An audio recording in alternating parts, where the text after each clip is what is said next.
মা অতটা পথ যাবে, দুটো ভাত বেড়েছি, খেয়ে যাও। বাবা আমি হসপিটাল ক্যান্টিনে খেয়ে নেবো, তুমি এত চিন্তা করো না তো। Tata, bye bye. আমার মেয়েটা এখন জুনিয়র ডাক্তার, কাল দেখবে ঠিক সিনিয়র ডাক্তার হয়ে যাবে। প্লিজ শোনো, রাগ করো না, হঠাৎ হসপিটালে জরুরি কাজ পড়ে গেল, ফিরে এসে সব বলবো, আমারও অনেক কথা আছে। আমি এমন স্বপ্ন দেখলাম কেন? মেয়ে মনে হয় কোনো বিপদে আছে। সকাল তো হয়ে গেল, মনটাও বড় কু গাইছে। যাই দেখি একটা ফোন করি তো। আপনি কি শুলি মণ্ডলের বাবা? হ্যাঁ, কেন কি হয়েছে? সরি, আপনার মেয়ে আর আমাদের মধ্যে নেই। The person you're calling is not answering.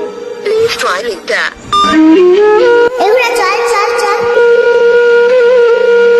মা এই যন্ত্র দিয়ে তুই অসুস্থ মানুষকে সুস্থ করে তুলবি। কিরেন, মন খারাপ করে বসে আছিস কেন? মা, আমাদের মেয়ে হয়েছে। এ তো খুশির খবর। কিন্তু মা, এই সমাজে নারীরা তো অসুরক্ষিত। জানোয়াররা যদি আমার মেয়েটাকেও মেরে ফেলে?